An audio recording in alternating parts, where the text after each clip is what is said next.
जहन्नमियों को कोई फल न मिलेगा, लेकिन हां एक फल मिलेगा, उसका नाम है ज़क्कूम। और ये फल कायनात में कहीं पैदा नहीं होता है। ये कहां पैदा होगा? ये जहन्नम में पैदा होगा। फरमाया इन्नहा शजरतुन तखरुजु फी अस्लिल जहीम, ये जहन्नम के अंदर ये फल निकलेगा। तलउहा कान्नहु रुऊसुश शयातीन, और इस फल की शक्ल कैसी होगी? ये देखने में शैतान के सर के जैसा खतरनाक देखने में लग रहा होगा, यानी देखने में इंतहाई खतरनाक होगा। और जब उनके पेट में वो जाएगा, उनके पेट में ऐसी मरोड़ और दर्द पैदा करेगा, वो बेचैन हो जाएंगे। फमालिऊन मिनहल बुतून फशारिबून शुरबल हीम, उस ज़क्कूम के दरख्त को वो खाएंगे और उस पर से खौलता हुआ पानी पिएंगे। यही उनका खाना होगा, यही उनका पानी होगा। जहन्नम वो खतरनाक चीज है मेरे भाई। अल्लाह के नबी पे कहते हैं लौ तालमूना मा आलम लज़हिक्तुम कलीलन व लबकैतुम कसीरा। जहन्नम के बारे में जो मैं जानता हूं, अगर तुम जान जाओ तो तुम्हारी हंसी बंद हो जाए और तुम बहुत ज्यादा रोने लगोगे। आज हम हंसी मजाक करते रहते हैं क्योंकि हमने जहन्नम की हकीकत को जाना नहीं और जहन्नम की हौलनाकियों को हमने देखा नहीं। जहन्नम वो चीज है, कुरान करीम में अल्लाह ताला ने हमें सबसे बेहतरीन दुआ सिखाई, और रब्बना आतिना फिद दुनिया हसना व फिल आखिरति हसनतन व क़िना अज़ाबन्नार। ऐ परवरदिगार, तू दुनिया की भलाई भी हमको अता फरमा और आखिरत की भलाई भी अता फरमा, और जहन्नम के अजाब से हमको बचा। जहन्नम के अजाब से बचने की दुआएं करते हैं हम और आप। नमाज में अल्लाह के नबी क्या दुआ करते थे? अल्लाहुम्मा इन्नी अऊज़ु बिका मिन अज़ाबि जहन्नम, ऐ अल्लाह मैं तेरी पनाह चाहता हूं जहन्नम के अजाब से। अल्लाह के नबी पनाह मांगा करते थे, और आपने अपनी उम्मत को भी तालीम दी कि जहन्नम के अजाब से अल्लाह की पनाह मांगा करो।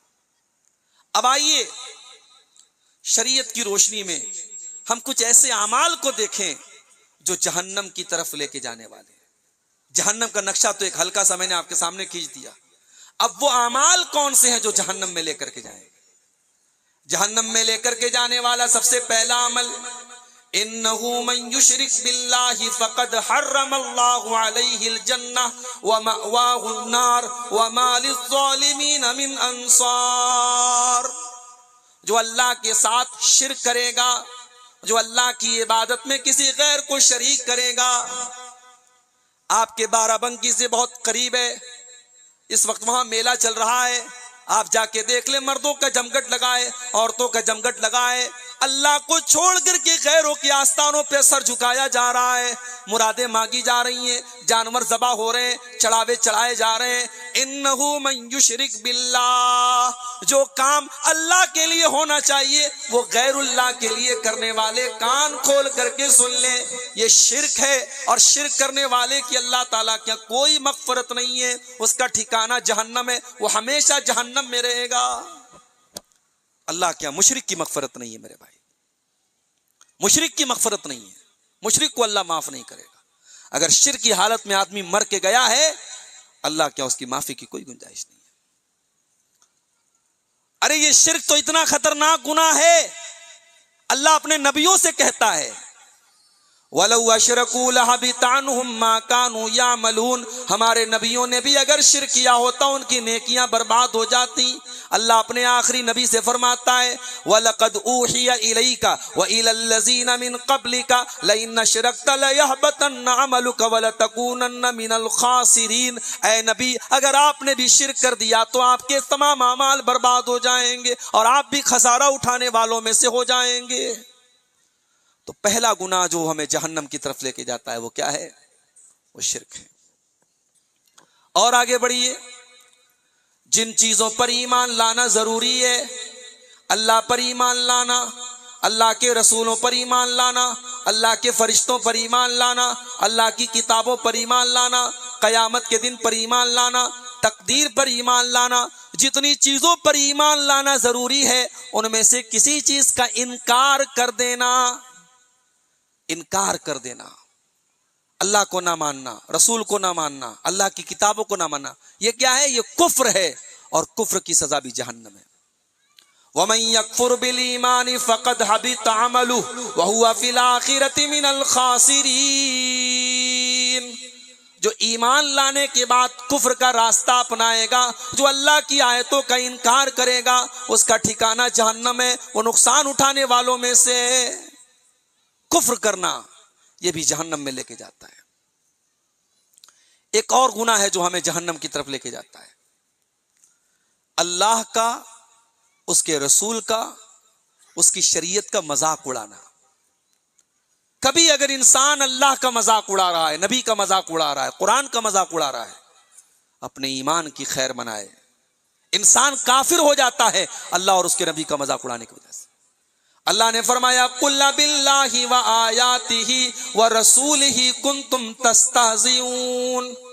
ऐ नबी आप फरमा दीजिए, क्या तुम अल्लाह का मजाक उड़ाते हो? क्या तुम अल्लाह के रसूल का मजाक उड़ाते हो? क्या तुम अल्लाह की आयतों का मजाक उड़ाते हो? ला तातज़िरू कद कफरतुम बाद ईमानिकुम। तुम बहाने न बनाओ, तुम उज़्र न पेश करो, तुम एक्सक्यूज न पेश करो, तुम काफिर हो चुके हो। जब तुमने अल्लाह का मजाक उड़ाया, तुमने अल्लाह की आयतों का मजाक उड़ाया, तुमने अल्लाह के रसूल का मजाक उड़ाया, तुम काफिर हो गए।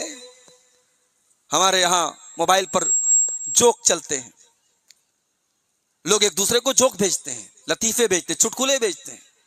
उन चुटकुलों में कभी कभी फरिश्तों का मजाक उड़ाया जाता है, कभी जन्नत का मजाक उड़ाया जाता है, कभी जहन्नम का मजाक उड़ाया जाता है। खबरदार, जन्नत का, जहन्नम का, फरिश्तों का मजाक उड़ाना हराम है और इंसान को कुफ्र तक लेके चला जाता है। अल्लाह और उसके आयतों का मजाक उड़ाना यह भी इंसान को जहन्नम की तरफ लेके जाता है। और आगे बढ़िए, सूद खाना, ब्याज खाना, सूद और ब्याज की रकम खाना, यह भी इंसान को जहन्नम में लेकर के जाता है। अल्लाह ताला कुरान में कहता है, या अय्युहल्लज़ीना आमनू ला ताकुलुर रिबा अज़आफ़न मुज़ाअफ़ा। ऐ ईमान वालो, सूद और ब्याज ना खाया करो वरना तुम बर्बाद हो जाओगे। अगर कोई सूद और ब्याज खाता है, कुरान कहता है फ़इल्लम तफ़अलू फ़अज़नू बिहर्बिम मिनल्लाहि व रसूलिही। जो सूद और ब्याज खाता है वो अल्लाह और उसके रसूल से जंग करता है। अल्लाह से जंग करने के बराबर है रसूल से जंग। किसकी हिम्मत है, किसकी औकात है, किसकी मजाल है वो अल्लाह से जंग कर सके? ब्याजखोर और सूदखोर अल्लाह से जंग करता है। अल्लाह के प्यारे नबी फरमाते हैं, 7 हलाक कर देने वाले गुनाहों से बचो। 7 ऐसे गुनाह हैं जो इंसान को हलाक कर देते हैं। अश्शिरकु बिल्लाह, अल्लाह के साथ शिर्क करना, व सिहर, जादू करना, व क़त्लुन नफ्सिल्लती हर्रमल्लाहु इल्ला बिलहक़, किसी निर्दोष की हत्या करना, व अक्लुर रिबा, सूद खाना, ब्याज खाना। ब्याज खाना भी इंसान को हलाक कर देता है, जहन्नम में लेके चला जाता है। अल्लाह के प्यारे नबी सल्लल्लाहु अलैहि वसल्लम फरमाते हैं, सूद के 70 से ज्यादा दर्जे हैं, जिसमें सबसे हल्का दर्जा यह है इंसान अपनी सगी माँ के साथ ज़िना करे। आज हमारे यहाँ आम बात है। एक नौजवान का मेरे पास 1-2 महीना पहले मैसेज आया, उसकी बहन बीमार थी। उसने मुझसे कहा, मौलाना कुछ मदद की जरूरत है। मैंने कहा कि आप अपने गांव के जो जिम्मेदार लोग हैं, जो पैसे वाले लोग हैं, उनसे कहिए, वो आपकी मदद करेंगे। कहा, मौलाना हमारे गांव में सब मुसलमान हैं, सब माशाअल्लाह पांचों टाइम के नमाजी हैं, सब अपने आप को पक्का मुसलमान, कुरान और हदीस पे चलने का दावा करने वाले मुसलमान हैं, मगर आज अगर मुझको पैसे की जरूरत है, कोई बगैर सूद और ब्याज के मुझे कर्जा देने को तैयार नहीं है। ये हमारी सोसाइटी की हालत है, ये हमारे समाज की हालत है। आज मुसलमान अपने मुसलमान भाई को कर्जा भी दे रहा है तो ब्याज के ऊपर दे रहा है, सूद के ऊपर दे रहा है। सूद और ब्याज खाना ये बहुत बड़ा गुनाह है और ये गुनाह भी इंसान को जहन्नम की तरफ लेके जाता है। इसी तरीके से मेरे भाइयों, यतीम का माल खाना, जो बच्चा यतीम है, जिसके बाप का इंतकाल हो गया है, जिसके सर पे बाप का साया नहीं है, वो यतीम है, वो बेसहारा है, उस बेसहारा बच्चे के माल को खाने वाला बहुत बड़ा हरामखोर है। अल्लाह ने फरमाया, इन्नल्लज़ीना यअकुलूना अमवालल यतामा ज़ुल्मन इन्नमा यअकुलूना फी बुतूनिहिम नारा। जो लोग यतीम का माल खाते हैं, जो लोग यतीम का माल खाते हैं, वो अपने पेट में जहन्नम की आग भरते हैं। हमारे नबी सल्लल्लाहु अलैहि वसल्लम यतीम थे। आपसे ज्यादा यतीम का दर्द कौन समझ सकता था? आप पैदा हुए, बाप का साया नहीं था, 6 साल की उम्र में मां को आपने खो दिया। आपसे ज्यादा यतीम का दर्द कौन समझ सकता था? इसलिए आपने यतीमों का हक बयान किया और आपने फरमाया कि अना वकाफिलुल यतीम कहातैन, मैं और यतीम की परवरिश करने वाला, जिस तरीके से ये दोनों उंगलियां बिल्कुल एक दूसरे से करीब हैं, सटी हुई हैं, यतीम की परवरिश करने वाला जन्नत में मेरे साथ रहेगा जैसे ये दोनों उंगलियां एक दूसरे के साथ सटी हुई। तो यतीम का माल खाना ये भी बहुत बड़ा गुनाह है। और आगे बढ़िए, जहन्नम में लेकर के जाने वाला एक और गुनाह है ज़िनाकारी करना, बदकारी करना। फरमाया वला तक़रबुज़ ज़िना इन्नहु कान फ़ाहिशतन व साअ सबीला। ऐ मेरे बंदो, तुम ज़िनाकारी के करीब भी न जाना, तुम ज़िनाकारी के करीब भी न जाना, ये बहुत गंदा काम और बहुत बुरा रास्ता है। आज हमारे समाज को दीमक की तरह ये गुनाह भी खा रहा है। कितने नौजवान लड़के हैं, कितनी नौजवान लड़कियां हैं जो आज इस गुनाह के अंदर मुलव्विस हैं। और मुझे कहने की इजाजत दीजिए, आज हमारी लापरवाही ने आज इस गुनाह को बढ़ावा दिया है। आज हमने निकाह को मुश्किल कर दिया, हमने शादी को मुश्किल कर दिया। आज हमारे समाज में निकाह मुश्किल है, जिना आसान है। निकाह मुश्किल है साहब, शादी करना है दुनिया भर का झंझट है। हमारी बरादरी का रिश्ता है कि नहीं है, हमारे बराबर के लोग हैं कि नहीं है, जहेज कितना मिलेगा, माल कितना मिलेगा, पैसे वाले लोग हैं कि नहीं है, उनका मकान कैसा है, उनका घर कैसा है, दीनदारी कौन देखता है। हमने निकाह को मुश्किल बना दिया, ज़िना आसान हो गया। अल्लाह के प्यारे नबी फरमाते हैं इज़ा खतब इलैकुम मिम्मन तरदौन दीनहु व खुल्क़हु फज़व्विजू। जब तुम्हारी लड़कियों के लिए अच्छे घर का रिश्ता आ जाए, दीनदार लड़के का रिश्ता आ जाए, जिसका दीन अच्छा है, जिसका अखलाक अच्छा है, फज़व्विजूहु, तो अपनी लड़कियों की शादी उससे कर दो। इल्ला तफ़अलू, अगर तुम ऐसा नहीं करोगे, तकुन फितनतुन फिल अर्ज़, तो जमीन के अंदर फितना फैल जाएगा, व फसादुन अरीज़, और फसाद फैल जाएगा। अगर तुम निकाह को आसान नहीं करोगे, फसाद फैल जाएगा, जिना फैल जाएगा। और जिना फैल रहा है, कैसी कैसी बीमारियां फैल रही हैं। अभी बनारस के हालात यह है कि हर घर में कोई ना कोई बीमार है। मुझे नहीं मालूम आपके यहां क्या हालात है, हर घर में कोई ना कोई बीमार है। और बीमारी क्या है? बुखार है और जोड़ों में दर्द है, कोई कीड़ा काट रहा है, कोई मच्छर काट रहा है, और ये अजीबोगरीब बीमारी हो रही है। ये बीमारियां पहले तो नहीं थी मेरे भाई, ये बीमारियां कहां से आ गई? पहले हम साल भर में किसी के बारे में सुनते थे कैंसर हो गया, अब तो सर्दी जुकाम की तरह कैंसर हो रहा है। अभी पिछले 2-3 महीनों में मेरी अपनी जानकारी में बनारस में 10-12 केस आए हैं कैंसर के। इंसान बीमार होता है, चेकअप होता है, मालूम होता है कैंसर हो गया है। अभी हमने कोरोना का दौर देखा, कितनी खतरनाक बीमारी आई और कितने लोग हमारे सामने से चले गए। अल्लाह के प्यारे नबी फरमाते हैं लम तज़हरिल फाहिशतु फी कौमिन क़त्तु हत्ता युअलिनु बिहा इल्ला फशा फीहिमुत ताऊन वल लौजाउल्लती लम तकुन फी अस्लाफिहिम। जिस कौम के अंदर बेहयाई फैल जाए, बदकारी फैल जाए, ज़िनाकारी फैल जाए, उस कौम के ऊपर अल्लाह ताला ऐसी बीमारियां भेज देता है, ऐसे वायरस भेज देता है जो उनके बाप दादा ने नाम भी न सुना था। जिन बीमारियों का नाम भी हमारे बाप दादा ने नहीं सुना था, आज वो बीमारियां हम अपनी आंखों से देख रहे हैं। और अगर हमने हालात को कंट्रोल नहीं किया तो अल्लाह के रसूल की वो हदीस भी हमारे सामने है कि कयामत के पहले वो दौर भी आएगा जब खुल्लम खुल्ला ज़िनाकारी होगी, पब्लिक प्लेस पर, सार्वजनिक स्थल पर सरेआम ज़िनाकारी होगी। और उस दौर में जो शरीफ आदमी होगा वो कहेगा कि भाई जरा इस दीवार के पीछे चले जाओ, जरा इस बाग के पीछे चले जाओ, सबके सामने ये काम मत करो। उस दौर का सबसे शरीफ आदमी वो होगा। तो जिना के करीब भी मत जाओ। ये औरतों को पर्दे का हुक्म क्यों दिया गया? ये घर से खुशबू लगा के निकलने से क्यों मना किया गया? ये देवर भाभी के दरमियान इख्तिलात से क्यों मना किया गया? ये जीजा साली के दरमियान इख्तिलात से क्यों मना किया गया? ये तमाम शरीयत की हिकमतें हैं मेरे भाइयों। इस्लाम ने जिना के करीब ले जाने वाले, बदकारी के करीब ले जाने वाले सारे चोर दरवाजों से रोका है। आज कॉलेजों में देख लो, स्कूलों में देख लो, जवान लड़कियां हैं, जवान लड़के हैं, साथ में पढ़ रहे हैं। आप आग और पेट्रोल को इकट्ठा करने के बाद ये उम्मीद रखें कि आग नहीं लगेगी, बिल्कुल लगेगी मेरे भाई, आग लगेगी। और ये वो आग लगेगी जिसमें अखलाक का जनाजा निकलेगा, जिसमें किरदार का जनाजा निकलेगा, जिसमें कैरेक्टर का जनाजा निकलेगा। आज आप देख लें, बड़ी बड़ी यूनिवर्सिटियों में, कॉलेजों में आम बात है, लड़के लड़कियों के आपस में ताल्लुकात हैं, ज़िनाकारियां हैं, बदकारियां हैं, कोई उसमें कबाहत नहीं है, कोई बुराई नहीं, आम बात है। आज मौजूदा दौर में बड़ा तरक्की याफ्ता और मॉडर्न इंसान वो है जो इस चीज को ज्यादा अहमियत न दे कि अगर हमारी बीवी का किसी के साथ संबंध और ताल्लुक है तो हमें कोई फर्क नहीं पड़ता है। दयूस है वो इंसान, बेगैरत है वो इंसान जिसकी बीवी, जिसकी बेटी, जिसकी बहू, जिसकी बहन, जिसके घर की औरतें गलत काम करें और उसकी पेशानी पर कोई फर्क ना पड़े, वो बेगैरत इंसान है। अल्लाह के नबी फरमाते हैं 3 लोग ऐसे हैं जिनकी तरफ अल्लाह ताला कयामत के दिन देखेगा भी नहीं, ना उनसे बातचीत करेगा, ना उनको गुनाहों से पाको साफ करेगा। 3 ऐसे बदनसीब लोग हैं जिनकी तरफ अल्लाह ताला कयामत के दिन देखेगा भी नहीं। कौन 3 लोग हैं? नंबर 1, अल-आक़ु लिवालिदैहि, अपने माँ बाप को सताने वाला, अपने माँ बाप को रुलाने वाला, अपने माँ बाप से ताल्लुक तोड़ने वाला। वल मरअतुल मुतरज्जिला, और मर्दों की नकल करने वाली, मर्दों के जैसी चाल ढाल बनाने वाली औरत।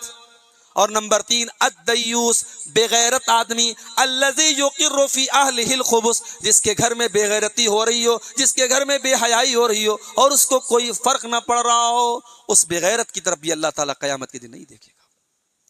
तो ज़िनाकारी और बदकारी ये जहन्नम की तरफ लेके जाने वाला रास्ता है। और आगे बढ़िए, एक और गुनाह है अपनी जिम्मेदारी को न निभाना। आपके ऊपर अगर कोई जिम्मेदारी है, गांव के प्रधान हैं, गांव के मुखिया हैं, इलाके के MP MLA हैं, अपने घर के गार्जियन हैं, अपने बच्चों के बाप हैं, अपने भाइयों के बड़े भाई हैं, आप अगर किसी के गार्जियन हैं, आपके कंधों पर उनकी जिम्मेदारी है और उस जिम्मेदारी के बारे में अल्लाह ताला आपसे क़यामत के दिन सवाल करेगा। अल्लाह के नबी फरमाते हैं, मा मिन अब्दिन यस्तरईहिल्लाहु रईयतन सुम्मा यमूतु यौम यमूतु व हुवा गाशुन लिरईयतिही इल्ला हर्रमल्लाहु अलैहिल जन्ना। जिस इंसान के ऊपर अल्लाह ताला कोई जिम्मेदारी डाल देता है और अपनी जिम्मेदारी को वो सही तरीके से नहीं निभाता है, वो जब अल्लाह ताला के यहाँ जाएगा तो अल्लाह ताला जहन्नम, जन्नत उसके ऊपर हराम कर देगा, उसको जहन्नम में डाल देगा अगर अपनी जिम्मेदारी को हमने नहीं निभाया। हर बाप सुन ले, हर माँ सुन ले। आज आप देख लें, ट्रेन में सफर कर रहे हैं आप, ये मंजर भी नजर आता है, जवान लड़की है, अजीबो गरीब कपड़े उसने पहने हैं, न सीने पर दुपट्टा है, न सर के बाल उसके ढके हुए हैं, न पर्दा कर रही है, सबके सामने बेहुदा लिबास में है और माँ बेचारी, उसको कोई फर्क नहीं पड़ रहा है। क्या उस माँ से हिसाब नहीं होगा? बाप के रहते हुए उसके बच्चे गलत रास्ते पर जा रहे हैं, उसके घर में हराम काम हो रहे हैं, क्या बाप से सवाल नहीं होगा? अल्लाह के नबी फरमाते, कुल्लुकुम राइयुन व कुल्लुकुम मसऊलुन अन रईयतिही, तुम में से हर इंसान जिम्मेदार है और उसकी जिम्मेदारी के बारे में क़यामत के दिन हिसाब देना पड़ेगा, पूछा जाएगा। ऐ बाप, तूने अपनी औलाद की निगरानी क्यों न की? ऐ माँ, तूने अपनी बेटियों की, अपनी बच्चियों की निगरानी क्यों न की? तू तो तहज्जुद पढ़ा करती थी, तू रात रात भर सजदे किया करती थी, तेरी जवान बेटी गैर महरमों से ताल्लुक रखा करती थी, तू कहाँ थी? बाप से पूछा जाएगा। तुम फजर की नमाज में पहली सब में रहा करते थे, तुम्हारा बेटा कभी नमाज नहीं पढ़ता था, तुमने क्यों नहीं टोका? बाप से सवाल किया जाएगा, माँ से सवाल किया जाएगा, क्योंकि ये जिम्मेदारी हमारे गर्दन पे डाली गई है। औलाद बहुत बड़ी नेमत भी है और बहुत बड़ी जिम्मेदारी भी है मेरे भाइयों। तो जिम्मेदारी के बारे में अल्लाह के हिसाब देना पड़ेगा और जिम्मेदारी को जो लोग नहीं निभाएंगे उनको जहन्नम में डाला जाएगा। और आगे बढ़िए, एक और गुनाह है जो जहन्नम में लेके जाने वाला है, रियाकारी करना, दिखावा करना। फवैलुल लिल मुसल्लीन अल्लज़ीना हुम अन सलातिहिम साहून, बर्बादी है, जहन्नम है, वैल है उन नमाज पढ़ने वालों के लिए जो दिखावे के लिए नमाज पढ़ते हैं। अल्लज़ीना हुम युराऊन, जो दिखाने के लिए लोगों को नमाज पढ़ते हैं। दिखाने के लिए नमाज पढ़ना, दिखाने के लिए सदका खैरात करना, दिखाने के लिए कुरान पढ़ना, दिखावे की इबादतें जहन्नम में लेके जाएंगी। अजीबो गरीब मामला है। हाथ में तस्बीह लिए हैं, और तस्बीह हिल रही है, उंगली हिल रही है और लोगों से बात कर रहे हैं। ऐसी कौन सी तस्बीह है भाई? ऐसा कौन सा अल्लाह का जिक्र है कि आपकी उंगली तस्बीह पर हरकत कर रही है और आप लोगों से बातचीत भी कर रहे हैं? ये ढोंग है, ये दिखावा है, ये नुमाइश है। अल्लाह की इबादत और अल्लाह का जिक्र नुमाइश वाला नहीं होना चाहिए, इखलास के साथ होना चाहिए। अल्लाह के नबी फरमाते हैं कयामत के दिन सबसे पहले 3 लोगों का फैसला किया जाएगा। सबसे पहले अल्लाह ताला 3 लोगों का फैसला करेगा। नंबर 1, वो इंसान जो दुनिया में अल्लाह की राह में शहीद हुआ था। अल्लाह पूछेगा मेरे बंदे मैंने तुझे लड़ने के लायक बनाया, बहादुर बनाया, तूने मेरी नेमत का क्या किया? बंदा कहेगा या अल्लाह तेरे रास्ते में लड़ता था, जिहाद करता था, यहां तक कि शहीद हो गया। अल्लाह फरमाएगा तू झूठ बोल रहा है, तू इसलिए लड़ता था ताकि तुझे मेडल मिले, तुझे इनाम मिले, तुझे शोहरत मिले, तुझे नाम मिले, तो तुझे जो चाहिए था वो मिल गया। उसके बाद उसको जहन्नम की आग में डाल दिया जाएगा। उसके बाद मौलाना साहब को लाया जाएगा, अल्लामा साहब को लाया जाएगा, कुरान के कारी साहब को, हाफिज साहब को लाया जाएगा। हाफिज साहब हमने आपको कुरान का हाफिज बनाया, आलिम साहब हमने आपको कुरान का आलिम बनाया, आपने क्या किया? हाफिज साहब बोलेंगे, आलिम साहब बोलेंगे मैं रातों दिन कुरान को पढ़ता था, पढ़ाता था, सीखता था, सिखाता था, अय अल्लाह तुझे खुश करने के लिए। अल्लाह फरमाएगा तू झूठ बोल रहा है, तू इसलिए कुरान पढ़ाता था, तू इसलिए दीन की बातें सिखाया करता था ताकि दुनिया तुझे अल्लामा कहे, ताकि दुनिया तुझे आलिम कहे, दुनिया तुझे कारी कहे। तूने शोहरत के लिए, तूने नुमाइश के लिए सारा काम किया था। उसके बाद उस आलिम दीन को, उस कुरान के कारी को जहन्नम की आग में डाल दिया जाएगा। उसके बाद तीसरे नंबर पर वो इंसान आएगा जो बड़ा पैसे वाला था, बड़ी दौलत वाला था। अल्लाह पूछेगा मैंने तुझे बहुत दौलत दी, तूने दौलत का क्या किया? कहेगा अल्लाह मस्जिद में, मदरसे में, खैरात में, जहां भी नेकी का काम था मैं खर्च करता रहा। अल्लाह कहेगा तू झूठ बोल रहा है, तू इसलिए देता था ताकि दुनिया में चर्चा हो जाए कि तू बहुत बड़ा हातिम ताई का बाप था, बहुत बड़ा सखी था, बहुत बड़ा फैयाज था। तूने अपनी शोहरत के लिए और अपनी नुमाइश के लिए सारा काम किया था। और उस पैसे वाले, उस अमीर इंसान को भी जहन्नम की आग में डाल दिया जाएगा। रियाकारी का ठिकाना जहन्नम है मेरे भाइयों। दुआ करो अल्लाह ताला हम सबको रियाकारी से बचाए। इसी तरीके से एक और गुनाह है जो जहन्नम में लेके जाता है, और वो है रिश्तों को काटना। बाप बेटे से बात नहीं कर रहा है, माँ बेटे से, बच्चा माँ से बात नहीं कर रहा है, भाई बहन से ताल्लुक तोड़ के बैठा है। रिश्तों को तोड़ना, ये रिश्ते हमने नहीं बनाए हैं, ये रिश्ते अल्लाह ने बनाए। अल्लाह ने किसी को हमारा भाई बनाया, किसी को बाप बनाया, किसी को बेटा बनाया, किसी को भतीजा बनाया, किसी को दादा बनाया। ये रिश्ते अल्लाह के बनाए हुए हैं, हमें और आपको तोड़ने की इजाजत नहीं है। अल्लाह के नबी फरमाते हैं ला यदखुलुल जन्नत कातिउन, रिश्ता काटने वाला, रिश्ता तोड़ने वाला जन्नत में नहीं जा सकता है, वो जहन्नम में जाएगा। इसलिए मेरे भाइयों, अगर आपने किसी से रिश्ता तोड़ के रखा है तो अपनी जिंदगी में माफी मांग लो, अपनी जिंदगी में मामला खत्म कर दो, इससे पहले कि अल्लाह के यहाँ चले जाओ और फिर माफी मांगने का ऑप्शन हमारे पास बाकी ना बचे। दुनिया में अगर किसी से रिश्ता तोड़ा है तो उस रिश्ते को पहले बहाल कर लो। इसी तरीके से एक और गुनाह है जो जहन्नम में लेकर के जाने वाला है, हराम कमाई खाना। हराम कमाई खाने वाला भी जहन्नम की आग में जाएगा। अल्लाह के नबी फरमाते हैं मा नबत लहमुन मिन सुतिन फन्नारु औला बिही, जिस बदन की परवरिश हराम कमाई से की जाएगी वो बदन जहन्नम की आग में जलेगा, जहन्नम की आग में जलेगा वो बदन। इसी तरीके से जहन्नम में लेके जाने वाला एक और अमल है पड़ोसी को तकलीफ देना। ला यदखुलुल जन्नत मन ला यामन जारुहु बवाइक़हु, जिसका पड़ोसी उसकी तकलीफ से महफूज ना हो वो जन्नत में नहीं जा सकता। पड़ोसी को तकलीफ देने वाला, इस पड़ोसी को अजियत देने वाला। इस्लाम तो वो मजहब है मेरे भाइयों जो ये कहता है आपका पड़ोसी आपके मजहब का है या नहीं है, आपके दीन पर चलने वाला है या नहीं है, आपकी बरादरी का है या नहीं है। अगर आपका पड़ोसी है, आपको अपनी जुबान से, अपनी जात से उसको कोई तकलीफ नहीं पहुंचाना है। पड़ोसी को तकलीफ पहुंचाने वाला जन्नत में नहीं जा सकता है, अल्लाह के प्यारे नबी फरमा रहे। इसी तरीके से 2 बातें और बयान करके बात खत्म करूंगा क्योंकि मुझे अभी फौरन निकलना भी है, लखनऊ से ट्रेन पकड़ना है, 12:30 होने वाले हैं। 2 चीजें और बयान करके बात खत्म करता हूं। जहन्नम में लेकर के जाने वाला एक और अमल है, और वो क्या है?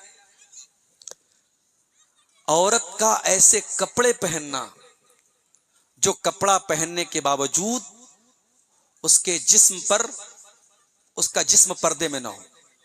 कपड़ा पहनने के बावजूद औरत अगर नंगी है, उसका बदन झलक रहा है, कपड़ा ऐसा ट्रांसपेरेंट है, कपड़ा इतना टाइट है जिससे उसका बदन झलक रहा है, ऐसी औरत भी जहन्नम में जाएगी।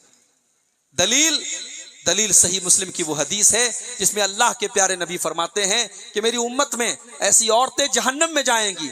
व निसाउन कासियातुन आरियातुन माइलातुन मुमीलातुन रुऊसुहुन्ना कास्निमतिल बुख्तिल माइला। ऐसी औरतें जो कपड़ा पहनने के बावजूद नंगी होंगी, जो बेहया औरतों की तरह चलेंगी, उनकी चाल का अंदाज भी बेहया औरतों की तरह होगा। अच्छा, औरत की चाल बता देती है, औरत की चाल बता देती है कि ये शर्मो हया वाली है या बेहया औरत है। हजरत मूसा अलैहिस्सलाम जब मदियन गए और हजरत शुएब की लड़कियां अपने बकरियों को पानी पिला रही थी और हजरत मूसा अलैहिस्सलाम ने आगे बढ़ करके उनकी बकरियों को पानी पिला दिया, और जब वो वापस चली गई तो उनमें से एक लड़की जब चल के आई तो अल्लाह ने उस लड़की के चलने का अंदाज बयान किया है। फजाअतु इहदाहुमा तमशी अल इस्तिहया। उन दोनों लड़कियों में से एक लड़की शर्मा शर्मा करके चलते हुए आई। अल्लाह ताला ने उस लड़की का नाम नहीं बताया, उसकी खूबसूरती नहीं बताई, उसकी हाइट कितनी थी नहीं बताई, वो कितनी खूबसूरत थी नहीं बताई, लेकिन उस लड़की की चाल में शर्मो हया थी। अल्लाह ने शर्मो हया को बयान किया। औरत की चाल बताती है कि वो उसका कैरेक्टर कैसा है। मुमीलातुन माइलातुन, ये बेहया औरतें जो कपड़ा पहनने के बावजूद नंगी होंगी, ये अपनी चाल से बता देंगी इनकी चाल फाहिशा औरतों की तरह होगी, और ये गैर मर्दों को अपनी तरफ आकर्षित करेंगी, मायल करेंगी। अल्लाह के नबी ने फरमाया उनका हेयर स्टाइल, उनके बालों का स्टाइल बुख्ती ऊंट के कुहान की तरह होगा। इसीलिए उलमा ने ऐसा हेयर स्टाइल रखने से औरतों को मना किया है, ऐसे बाल का जूड़ा बनाने से मना किया है जो बुख्ती ऊंट के कुहान की तरह हो। इंटरनेट पर आप सर्च कर सकते हैं कि बुख्ती ऊंट का कुहान कैसा होता है। उस तरीके का हेयर स्टाइल औरतों को नहीं रखना चाहिए। ऐसी औरतें ला यदखुलनल जन्ना, वो जन्नत में नहीं जाएंगी, वला यजिदन रीहा, और जन्नत में जाना तो बड़ी दूर की बात है, वो जन्नत की खुशबू भी नहीं पा सकती। इतना खतरनाक मामला है मेरे भाई। औरत मस्जिद में आ रही है, नमाज पढ़ने के लिए आ रही है, अल्लाह के प्यारे नबी फरमाते हैं ला यक़बलुल्लाहु सलात इम्रातिन तततय्यबु लिहाज़ल मस्जिद। जो औरत खुशबू लगा करके मस्जिद में आती है, नमाज पढ़ती है, अल्लाह उसकी नमाज को कबूल नहीं करेगा जब तक वो औरत वापस न चली जाए और जा करके वो गुस्ले जनाबत न कर ले। वो गुस्ल जो नापाकी के आलम में किया जाता है, वो गुस्ल करके अपने बदन से जब तक खुशबू का असर खत्म न कर ले, उसकी नमाज अल्लाह ताला कबूल नहीं करता है। हमारे यहाँ बड़ा अजीब मसला है, खासतौर से शादीशुदा औरतों का मामला है। शौहर के लिए कोई सजावट नहीं, शौहर के लिए कोई मेकअप नहीं। हाँ, शादी में जाना है, फंक्शन में जाना है, शॉपिंग करने जाना है, घूमने फिरने जाना है तो पूरी मेकअप की दुकान बन के जाएंगी, और शौहर के लिए कोई ज़ेबो ज़ीनत नहीं है। ये हदीस हमें याद रखनी चाहिए। जब नमाज के लिए औरत को खुशबू लगा के जाने की इजाज़त नहीं है तो मार्केट में और बाज़ारों में खुशबू लगा के जाने की इजाज़त कैसे हो सकती है। अल्लाह के नबी ने फरमाया जो औरत खुशबू लगा करके मार्केट में जाती है, मर्दों के पास से गुजरती है, ऐसी औरत बदचलन है। अल्लाह के नबी ने ऐसी औरत को बदचलन करार दिया। और आखिरी चीज, जहन्नम में लेकर के जाने वाला एक और अमल बयान करके बात खत्म कर रहा हूं। ऐसा बूढ़ा इंसान जिसकी दाढ़ी के बाल सफेद हो गए हैं, जिसके सर के बाल सफेद हो गए हैं, अब अपने सफेद दाढ़ी और सर के बालों को वो काला करता है, ब्लैक डाई करता है, ऐसा इंसान भी जन्नत में नहीं जाएगा, जहन्नम में जाएगा। अल्लाह के प्यारे नबी फरमाते हैं यकून फी आखिर ज़मानी कौमुन यख़ज़िबून बिस्सवाद। आखिरी जमाने में ऐसे लोग आएंगे जो काले रंग से अपनी दाढ़ी और अपने सर के बाल को डाई करेंगे। कहवासिलिल हमाम, जैसे कबूतर का पेट होता है, कबूतर के सीने के पास का जो हिस्सा होता है, कबूतर पूरा सफेद रहेगा, उसके सीने के पास का हिस्सा, उसके पेट के पास का हिस्सा काला रहेगा। अल्लाह के नबी ने फरमाया ये पूरा बुढ़ा हो चुका है, पूरा बदन पे झुर्रियां पड़ गई हैं, मगर वो सोच रहा है कि दाढ़ी को काला करके और बाल को काला करके वो जवान बन जाएगा। आपने फरमाया ला यरीहून राइहतल जन्नह, ऐसे लोग जन्नत की खुशबू भी नहीं पा सकते। तो वो बूढ़े इंसान जो अपनी दाढ़ी और अपने सर के बाल को ब्लैक कलर से डाई करेंगे, उनके लिए भी अल्लाह के नबी ने इस हदीस में वईद फरमाई है।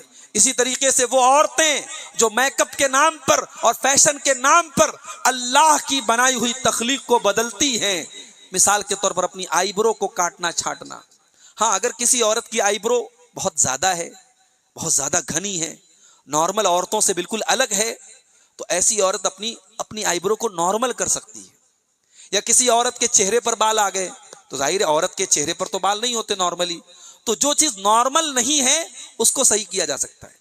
किसी औरत का दांत बाहर निकला हुआ है, तो अब डेंटिस्ट लोग उस दांत को सीधा कर देते हैं, उसको कराया जा सकता है। लेकिन जहां अल्लाह ताला का जो बनाया हुआ निजाम है उसमें काट छांट करना, आईब्रो को सेट करना, टैटू बनवाना, ये सारी चीजें अल्लाह के नबी ने लानत की है और जहन्नम में लेकर के जाने वाला अमल बताया है। तो जहन्नम क्या है और जहन्नम में लेकर के जाने वाले आमाल क्या हैं, इस पर एक मुख्तसर सी गुफ्तगू मैंने आपके सामने रखी है, इस दुआ के साथ और इस उम्मीद के साथ कि हम अपने आप को और अपने घर वालों को जहन्नम की आग से बचाने की कोशिश करेंगे और हम ऐसे आमाल करेंगे जिनसे अल्लाह राजी होता है और उन आमाल से बचने की कोशिश करेंगे जो हमें जहन्नम की तरफ लेके जाते हैं। अल्लाह से दुआ है रब्बुल आलमीन हम सबको जहन्नम में ले जाने वाले आमाल से बचने की तौफीक अता फरमाए। रब्बुल आलमीन हमें अपनी आखिरत की फ़िक्र करने की तौफीक अता फरमाए। रब्बुल आलमीन हम में से जो बीमार हैं उनको शिफाए कामिल आजिल अता फरमाए।